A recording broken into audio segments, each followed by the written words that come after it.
Tudo bem, pessoal? Boa noite, sejam bem-vindos. Vamos para mais uma rodada de questões discursivas, rodada 45 de 2022.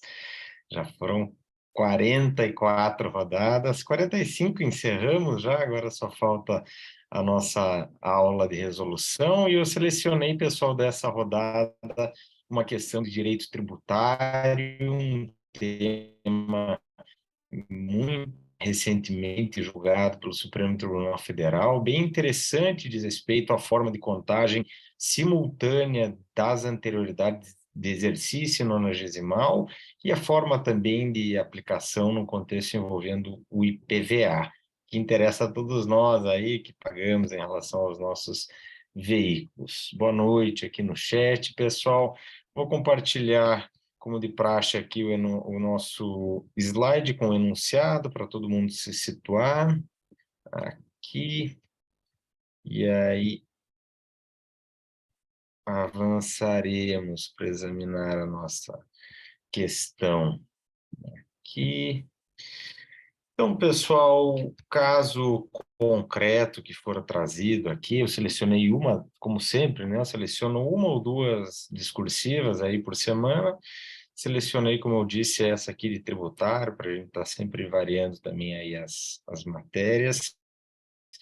E aqui, pessoal, caso concreto, falava na legislação tributária de um certo estado da federação, deixa eu pegar o destaque aqui, que previa um fato gerador do IPVA em 1º de janeiro de cada ano e a alíquota de 3%.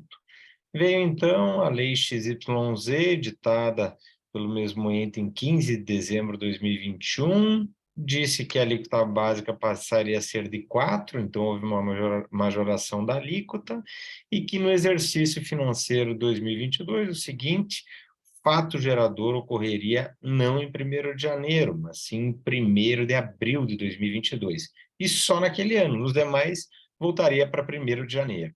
E aí se indagava se havia algum tipo de vício de inconstitucionalidade, que poderia ser formal ou material, na lei XYZ.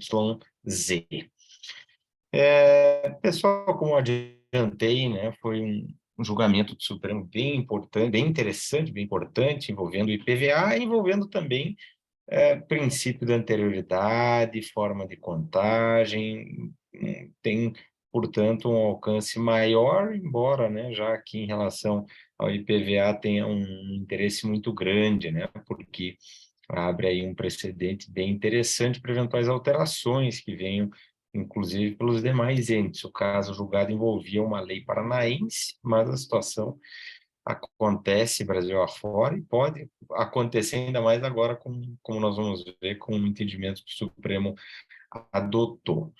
Primeiro ponto, pessoal, isso eu vi que alguns alunos confundiram aqui na resposta. Vejam que, vale lembrar, nós vimos isso nas nossas aulas, né, da lei, o IPVA, ele, embora seja um imposto discriminado na Constituição, ele não tem definição de fato gerador, base de cálculo em lei complementar federal. Nós sabemos que a Constituição reserva para a lei complementar federal a edição de normas gerais em matéria de direito tributário, e especialmente quanto aos impostos discriminados na Constituição, definição de fato gerador, base de cálculo, contribuintes. O IPVA não está no CTN, nós sabemos que o CTN ele cuida ali no livro 1, né? No livro 2 ele cuida de normas gerais, do direito tributário em geral, no livro 1 ele cuida de vários aspectos ligados a fato gerador de IPI, imposto de renda, imposto de importação, exportação, imposto de transmissão, e do IPVA ele não fala absolutamente nada. Sabemos que isso tem uma justificativa histórica. O IPVA veio em meados da década de 80 e o Código Tributário Nacional, como nós sabemos, veio em 1966, Lei 5.172 de 1966. Por isso que ele não cuidou, não existia o IPVA. O IPVA veio ainda na vigência da Emenda 1 de 69, em meados da década de 80, e a Constituição de 88 o consagrou, né, o manteve. E aí, vejam, não temos a lei complementar federal. Por isso que os estados podem legislar de maneira plena sobre o IPVA, por força do artigo 24, parágrafo 3º da Constituição. Nós sabemos que no artigo 24 nós temos competência legislativa concorrente entre a União, Estado e Distrito Federal. Ali a União edita normas gerais e os estados, Distrito Federal, legislam para atender às suas peculiaridades locais. Os municípios legislam para assuntos de interesse local, inclusive no aspecto tributário.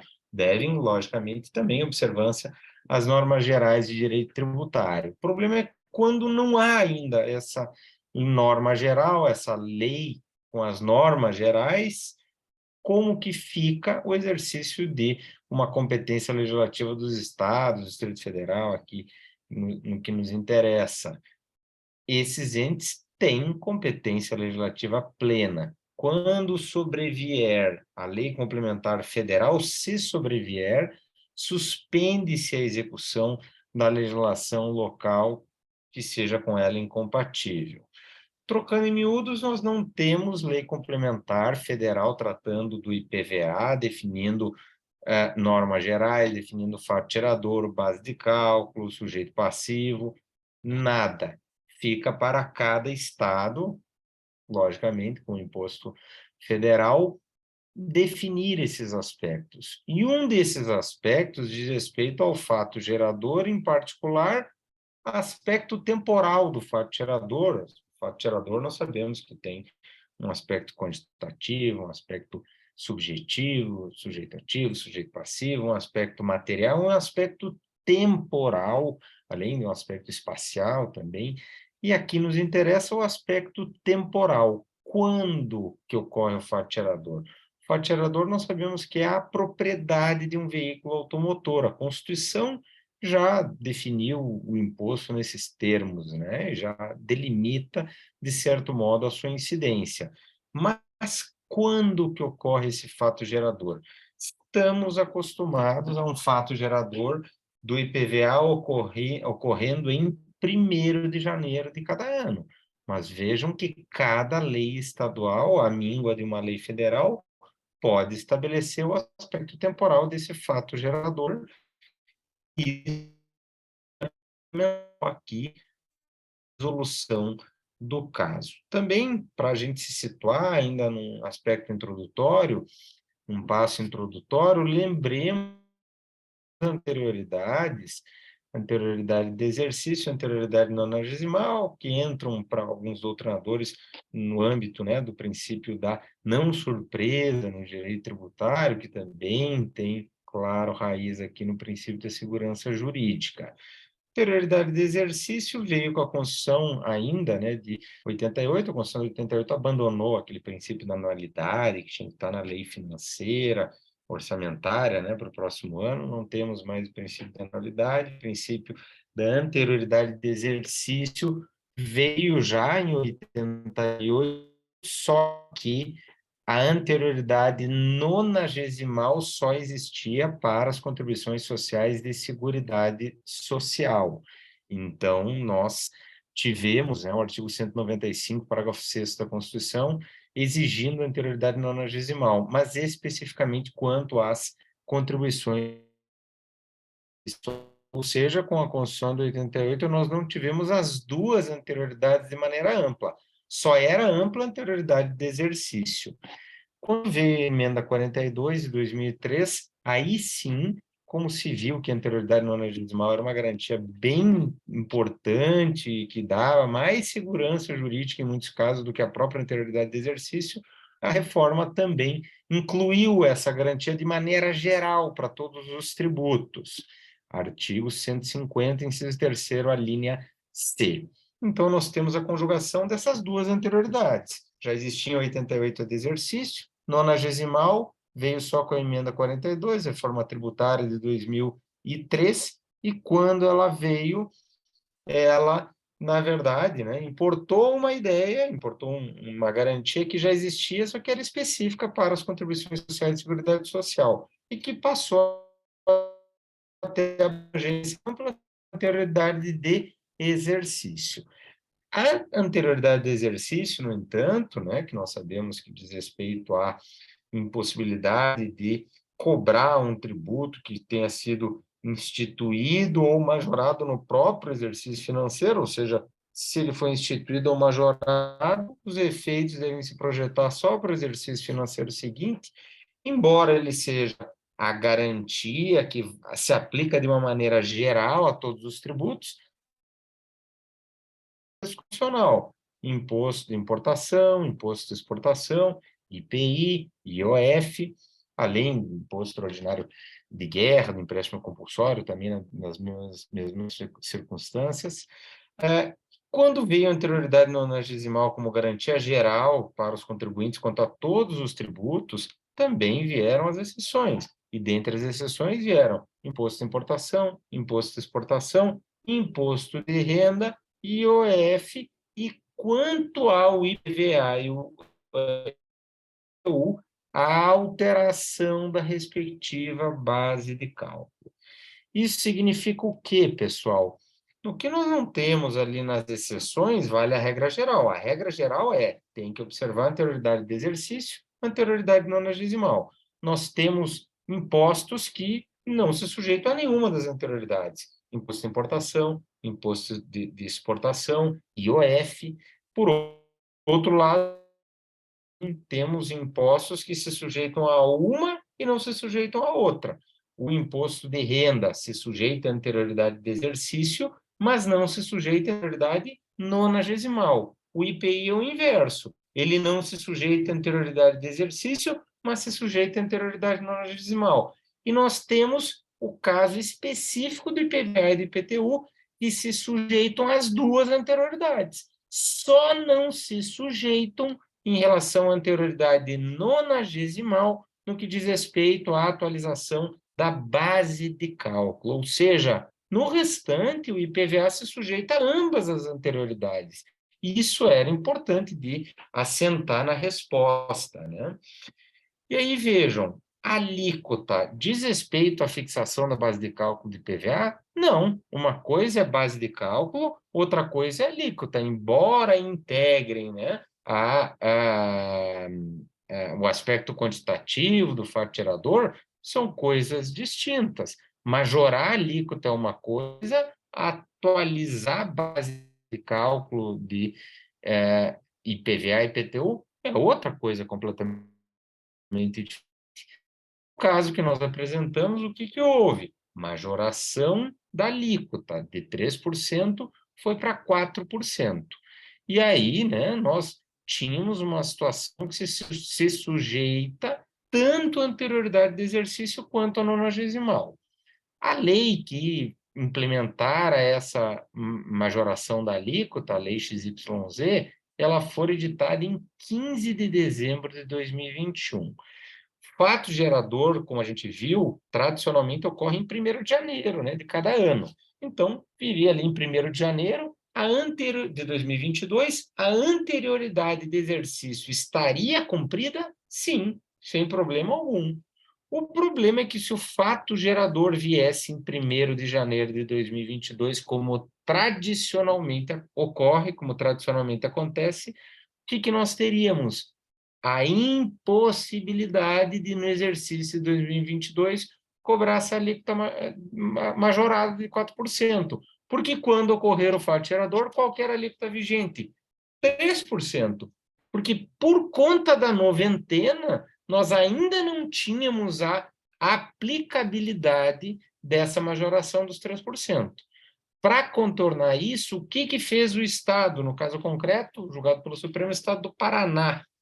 Ele pegou e disse que, na mesma, né, onda aí de alteração legislativa, aumento da alíquota, ele veio e disse, olha, o fato gerador do exercício 2022 de IPVA vai ser em 1º de abril, não vai ser mais 1º de janeiro. Só naquele ano, nos anos seguintes, 2023, 2024, vai voltar para 1º de janeiro. Claro que o caso julgado era no exercício lá ainda de 2015, 2016. Foi julgado agora, né, há poucos dias pelo Supremo, mas a lei, né, que for editada era daquele exercício.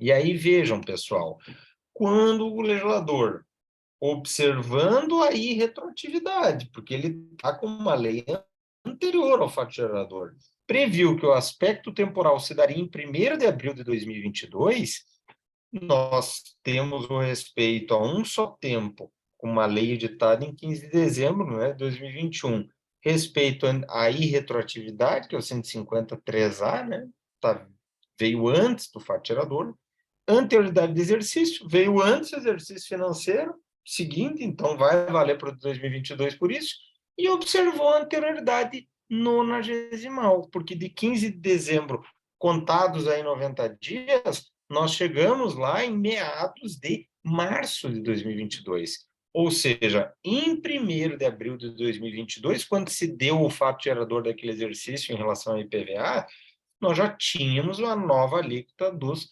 4%. Então, como a gente vê, nós temos ali, nesse arranjo legislativo, a observância tanto da anterioridade de exercício quanto da anterioridade nonagesimal. Qual é o argumento que também se trouxe para levantar uma inconstitucionalidade? Desvio de finalidade, porque só mexeram naquele ano. Foi uma manobra do legislador? Foi, sem dúvida alguma, foi por isso, não foi por outro motivo que ele alterou o aspecto temporal do fato gerador. Mas o Supremo disse, uma manobra legítima, compatível com a Constituição. E aí, vejam, o Estado não pôde cobrar de ninguém o IPVA antes de 1º de abril de 2022. Só pôde cobrar dali em diante, porque o fato gerador não teria ocorrido, não ocorrera, né? Então, ele não pôde cobrar já desde janeiro, como normalmente vem, os calendários vêm às vezes final de janeiro, fevereiro, março, enfim, não pôde e não cobrou, só cobrou de abril em diante. Então, isso também, né, de certo modo, prejudicou o Estado, no sentido de que ele teve que aguardar para arrecadar qualquer coisa do IPVA desse exercício 2022, teve que aguardar 1º de abril em diante. E o fizera, no entanto, de maneira por uma opção política. Nós não podemos esquecer que é lei, e a lei aqui, né, editada pelos representantes do povo, foram os representantes lá da Assembleia Legislativa que aprovaram, sem nenhuma violação ao texto constitucional. E outro ponto importante que o Supremo deixou claro aqui é que quando nós temos tributos que se sujeitam a ambas as anterioridades, como é o caso, né, nós vimos as exceções, todos os outros caem na regra geral de terem que atender a ambas as anterioridades, no caso do ICMS, por exemplo, né, no caso do ISS, sujeitos a ambas. Nesses casos, nós temos que observar ambas as anterioridades, nonagesimal ou noventena, né, assim como a normal de exercício, né? Nesse caso, a contagem não é sucessiva, é simultânea. Ou seja, não é que primeiro a gente tem que contar os 90 dias para daí analisar o exercício financeiro seguinte, ou vice-versa. Não, editado em 15 de dezembro de 2021. A partir daqui, a gente já analisa a anterioridade de exercício e já analisamos a anterioridade nonagesimal contada dali. Não precisa aguardar o próximo exercício financeiro para iniciar a contagem dos 90 dias. Então, com isso, o Supremo também deixa claro que quando o tributo se sujeita à contagem de ambas as anterioridades, a contagem ela é simultânea e não sucessiva. Ótimo para cobrar em prova. Só para finalizar, pessoal, súmula vinculante 50, alguns alunos apontaram para justificar a resposta, ela não cuida dessa situação, ela cuida de prazo de recolhimento. A lei aqui não mexeu o prazo de recolhimento. Súmula vinculante 50 diz que não se aplica anterioridade na mudança de prazo de recolhimento de tributo. Na verdade, prazo de recolhimento de tributo nem precisa de lei, nem está sujeito ao princípio da legalidade. No entanto, alguns tributos já prevêem o prazo na lei. Se prevêem na lei, logicamente, só podemos mexer por lei. Nesse caso, nós não temos que observar a anterioridade, mesmo que seja antecipado o prazo para o pagamento. Vejam, no entanto, que aqui não se cuidou de mudança do prazo de recolhimento, se cuidou do aspecto temporal do fato gerador. Não era a hipótese de aplicação, portanto, da súmula vinculante 50. Que eu deixo julgado para vocês, pessoal, essa ADI, com os destaques. Em relação à nossa técnica de resolução, né? Aqui, um caso concreto, a gente simplesmente tinha que observar as datas, né? 15 de dezembro de 2021, data da lei, 1º de abril de 2022, data do aspecto temporal do fato gerador, definido pela lei estadual, e aí a gente tinha que, num brainstorm, né? Lembrar aqui princípio da anterioridade, princípio na nonagesimal, princípio da anterioridade de exercício, dava para falar de evolução histórica, emenda 42 de 2003, aplicabilidade geral, exceções, IPVA, como que ele se comporta em relação às duas anterioridades, para, né, a partir disso, a gente organizar as nossas ideias, um projeto aí, um roteiro da nossa resposta para a gente colocar um cabelinho aqui. É para a gente colocar um início, meio e fim, uma introdução, desenvolvimento e uma conclusão, e aí poderíamos começar, né, já afirmando uma pergunta direta. Isso é muito comum, pessoal, toda semana a gente vê, quando tem uma pergunta em cima de um caso concreto, o aluno trata em tese da questão, mas não responde. Tinha que responder. O que que o enunciado pedia, pessoal? Pedia se era constitucional, afinal de contas. Há vício de inconstitucionalidade na lei? Não. E não se viu, então, né, do jeito que queira colocar, não se vislumbra nenhum vício de inconstitucionalidade na lei XYZ, para daí fundamentar com efeito, daria para falarmos, né? Embora o IPVA, Imposto de Competência Municipal, se sujeite a ambas as anterioridades, tanto a norma legislativa quanto a exercício, colocando os dispositivos constitucionais pertinentes, falando da exceção, exceto no que tange à atualização da respectiva base de cálculo, o Supremo Tribunal Federal, importante mencionar sempre a jurisprudência, e construiríamos, né, a nossa resposta para, na conclusão, reafirmar o que a gente disse ao início. Nos erros mais frequentes aqui, pessoal, alunos que não pontuaram aqui a necessidade de observância de ambas as anterioridades, particularmente em relação ao IPVA, alunos que disseram que PVA, muitos alunos disseram que ele não se sujeitaria à anterioridade nonagesimal, ele se sujeita, ele não se sujeita só quanto à atualização da base de cálculo, o restante ele se sujeita. E muitos alunos, aqui faltou um Czinho, muitos alunos que reconheceram inconstitucionalidade na lei, contrariamente à jurisprudência firmada pelo plenário do Supremo Tribunal Federal, que orientou, claro, o nosso espelho da rodada. Na redação jurídica, aqui, alguns erros também para a gente compartilhar. E também alunos que não mencionaram a jurisprudência do Supremo, né, pessoal? Se via que tiveram conhecimento, né, sobre o julgado, mas não colocaram isso na resposta. Tem que colocar, tem que mencionar o magistério jurisprudencial.